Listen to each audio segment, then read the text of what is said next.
Oke, sekarang kita membahas tentang tingkatan ekonomi.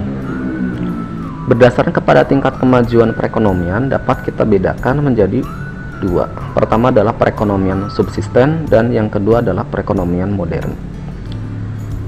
Dalam perekonomian subsisten yang sangat primitif, ya, uang tidak digunakan dalam tukar menukar dan perdagangan, ya, sehingga perdagangan dilakukan secara perdagangan barter, yaitu barang ditukar dengan barang.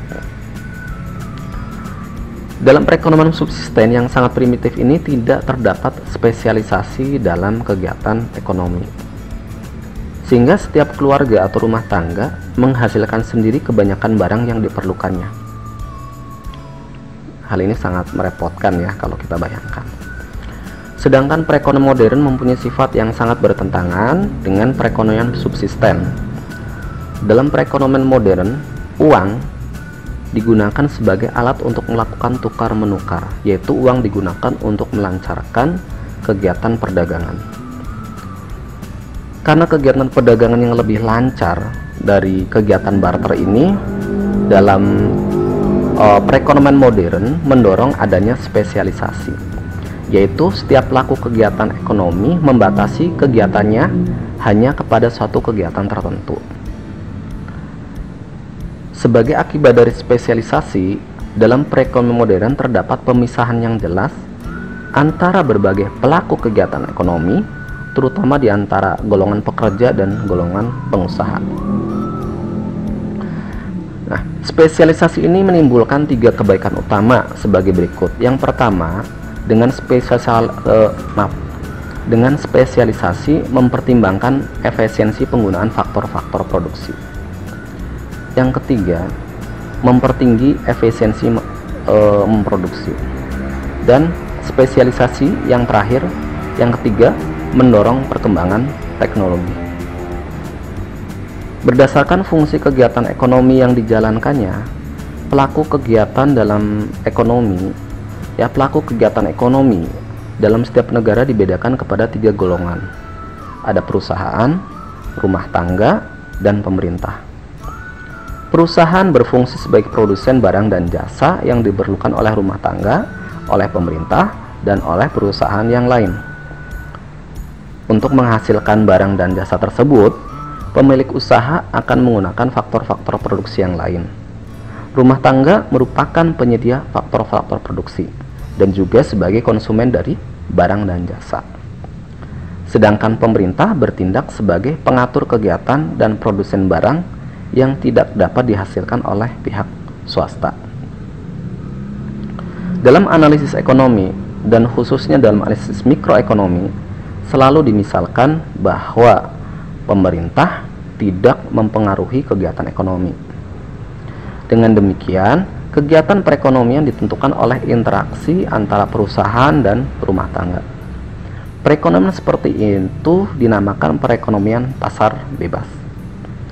Dalam perekonomian pasar bebas, perusahaan dan rumah tangga berinteraksi di dua pasar, yaitu pasar barang dan jasa dan pasar faktor produksi.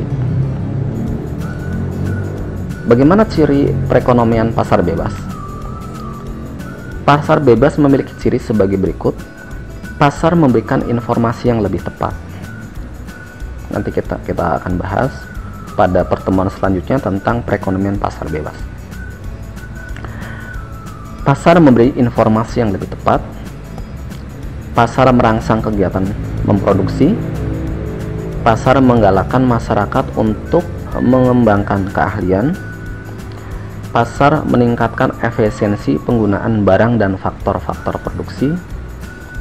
Dan pasar memberikan kebebasan masyarakat untuk menjalankan kegiatan yang disukainya. Di samping melihat berbagai kebaikan sistem pasar bebas, ahli-ahli ekonomi telah lama menyadari berbagai kelemahan perekonomian pasar bebas. Apa saja sih kelemahan sistem pasar bebas? Yang pertama, kebebasan yang terbatas menindas golongan tertentu. Yang kedua, kegiatan ekonomi sangat tidak stabil. Yang ketiga, dapat menimbulkan ketidaksetaraan dan monopoli. Yang keempat, terdapat beberapa jenis barang yang tidak akan diproduksi dalam sistem pasar bebas. Dan yang kelima, kegiatan pasar bebas dapat menimbulkan eksternalitas yang negatif. Sehingga menyadari adanya beberapa kelemahan dari sistem pasar bebas, di berbagai negara, pemerintah akan selalu ikut campur dalam kegiatan ekonomi. Tujuan campur tangan ini seharusnya terutama adalah untuk mengatasi kelemahan sistem pasar bebas. Di sini, campur tangan pemerintah dapat dibedakan kepada 3 bentuk. Yang pertama adalah pemerintah bercampur tangan untuk membuat peraturan-peraturan. Yang kedua, pemerintah campur tangan menjalankan kegiatan ekonomi tertentu. Yang ketiga, pemerintah menjalankan kebijakan fiskal dan moneter. Beberapa definisi yang masuk dalam ilmu ekonomi. Makroekonomi adalah salah satu bidang studi dalam ilmu ekonomi yang melihat dan menganalisis tentang kegiatan ekonomi yang berlaku dalam negara melalui analisis yang bersifat menyeluruh agregat. Mikroekonomi salah satu bidang studi dalam ilmu ekonomi yang melihat dan menganalisis tentang kegiatan ekonomi yang berlaku dengan cara melihat bagian-bagian kecil dari keseluruhan kegiatan dalam perekonomian.